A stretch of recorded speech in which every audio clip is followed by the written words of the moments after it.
Force ये कर रहे हैं कि भाई you should take your planning, economic planning, financial planning very serious, क्योंकि फाइनेंस का अवेयरनेस नहीं है, इन्वेस्टमेंट का अवेयरनेस नहीं है, उसीलिए वो बचत भी नहीं कर सके। तो कम्युनिटी ने जो है इन मास जो है फाइनेंशियल सिस्टम का बाइकआउट किया है। बीवी ये समझती है कि जो सो उसकी जेवर का ज़कात जो सो शौहर को देने का है। ये एक ऐसा सेगमेंट है जिसमें इन्वॉल्व हुए बिना बाकी बिजनेसेस में भी आप तरक्की नहीं कर सकते। कि जब कम्युनिटी सेव करेगी तो ये सारा इकोसिस्टम चलेगा, कम्युनिटी सेव नहीं करेगी तो ये इकोसिस्टम नहीं चलेगा। मगर सबसे पहले ये समझना चाहिए कि आप सेविंग्स और इंटरेस्ट और इन्वेस्टमेंट में क्या फ़र्क है।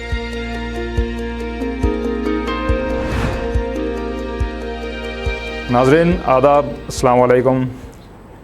आज हम खुशकिस्मत हैं, हमारे स्टूडियो अबाबिल मीडिया हब, यहाँ पर 4 माहिरीन हमारे साथ हैं जो फाइनेंस के शोबे में ये कह सकते हैं कि अपने शोबे के न सिर्फ माहिर हैं बल्कि उस्ताद हैं। और आज हम जो गुफ्तगू करेंगे, हमारा टॉपिक है, हमारा मौजू है एथिकल फाइनेंस। मकसद ये है कि ना सिर्फ यहाँ पर इस मौजू पर गुफ्तगू करें बल्कि इस मौजू से जो मालूमात होंगी उससे आम आवाम को भी फ़ायदा पहुँचे।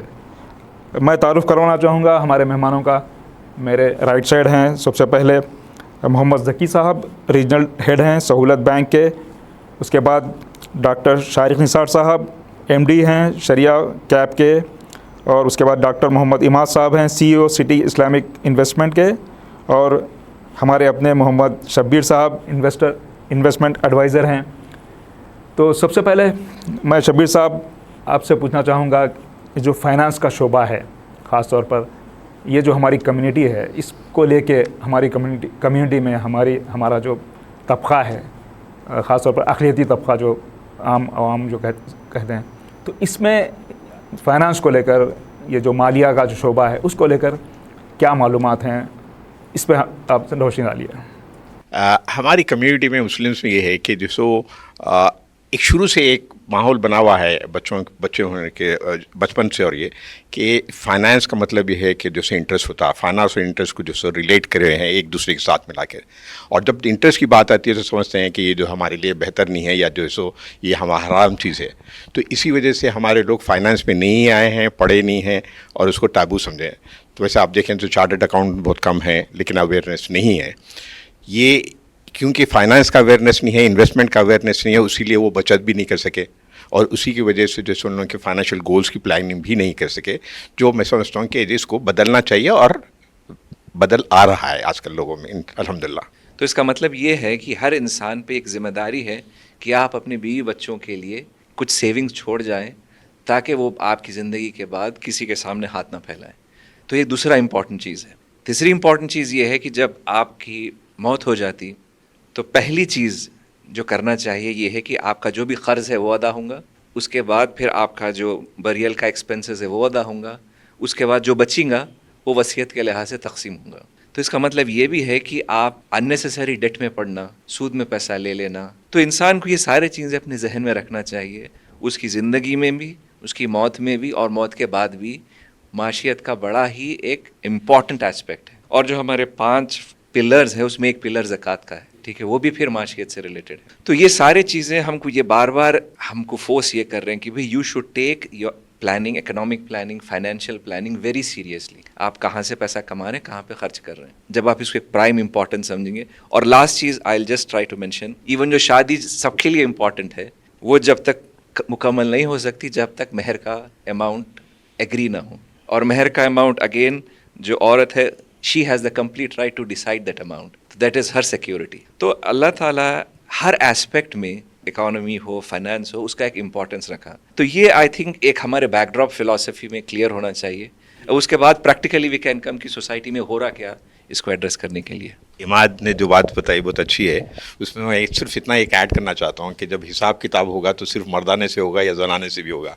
एक गलत फहमी लोगों के पास बैठी है कि बीवी समझती है कि जो सो उसकी जेवर का ज़कात जो सो शौहर को देने का है।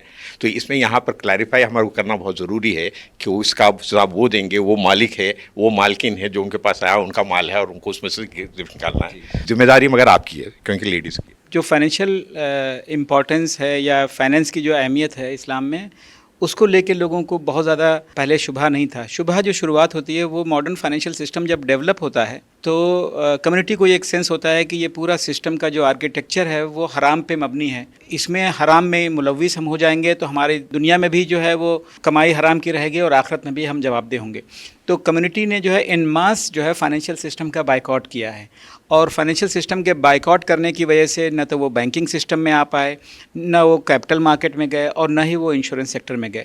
اور یہی وجہ ہے کہ جب میں انڈسٹری میں کام کرنے کے بعد ٹیچنگ میں گیا تو مجھے محسوس ہوا کہ بچے ایم بی اے کرتے ہیں, ایم ایم ایس کرتے ہیں, اور جب فائنینس میں بھی اسپیشلائزیشن کرنے کے بعد آگے کہتے ہیں کہ ہمارے گھر والے جو ہے ہم کو اجازت نہیں دے رہے ہیں کہ ہم بینکوں میں کام کریں یا ہم کیپٹل مارکیٹ میں کام کریں. تو دنیاوی طور سے وہ اپنے آپ کو اس سسٹم میں یا اس پورے سیگمنٹ میں کمزور کر رہی ہوتی ہے. آج کی تاریخ میں اچھی بات یہ ہے کہ ہمارے پاس اس طرح کے بے شمار مواقع ہیں جہاں پہ ہم اس کو کمپرومائز کیے بنا اپنے ایتھیکل کنسیڈریشنز کو مد نظر رکھتے ہوئے, اپنے مذہبی جو ہمارے رجحانات ہیں ان کو مد نظر رکھتے ہوئے بھی ہم فائنینشیل سیکٹر میں انوالو ہو سکتے ہیں. تو میں اب سمجھتا ہوں کہ ایسا وقت ہے جہاں پہ کمیونٹی کو ہول ہارٹیڈلی انوالو ہونا چاہیے, اپنے بچوں کو تیار کر کے بھیجنا چاہیے, کیونکہ یہ ایک ایسا سیگمنٹ ہے جس میں انوالو ہوئے بنا باقی بزنسز میں بھی آپ ترقی نہیں کر سکتے. تو بزنس میں کمپیٹ کرنے کے لیے بھی, بزنس میں سروائیو کرنے کے لیے بھی فائنینشیل سیکٹر میں انوالومنٹ میں سمجھتا ہوں بہت ضروری ہے. زکوٰۃ دی کس پہ جاتی ہے؟ سیونگ پہ دی جاتی ہے, جو آپ سال بھر پیسہ بچاتے ہیں. وہیں سیونگ کا سب سے بڑا مقدمہ آپ کے سامنے ہے. دا ہول پریمس آف زکوٰۃ is based on saving. Saving نہیں ہے تو زکوٰۃ نہیں ہے, اور ہم اس کو چھوڑ دیے, اس سیونگ کو ہم چھوڑ دیے. تو الحمدللہ سہولت مائکرو فنانس سوسائٹی ایک ایسا ادارہ ہے جو یہ کام کر رہا ہے.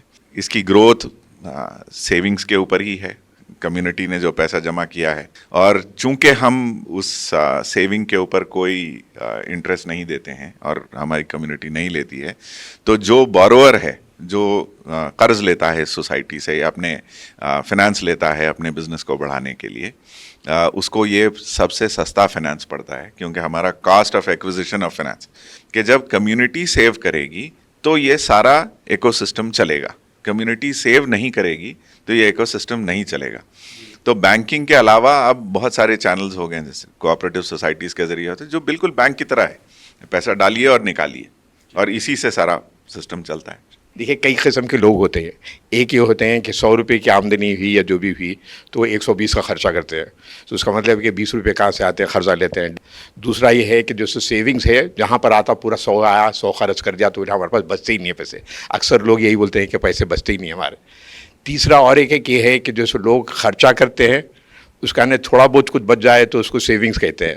مگر سب سے پہلے یہ سمجھنا چاہیے کہ آپ سیونگز اور انویسٹمنٹ میں کیا فرق ہے. سیونگز یہ ہے کہ جو آپ کا بچ جائے اس کو کمائے گا نہیں, it will just be lying there for emergency purpose. Invest یہ ہے کہ جہاں پر پیسہ بڑھے گا اور you will earn some kind of a return. تو سیونگز اور انویسٹمنٹ میں پہلے فرق سمجھنا چاہیے, جو بہت ضروری ہے. اور لوگ انویسٹمنٹ کے لیے جانا ہے, سمپل فارمولا جیسے میں بتایا آپ کو, یہ ایک طریقہ ہے سیونگز انویسٹمنٹ.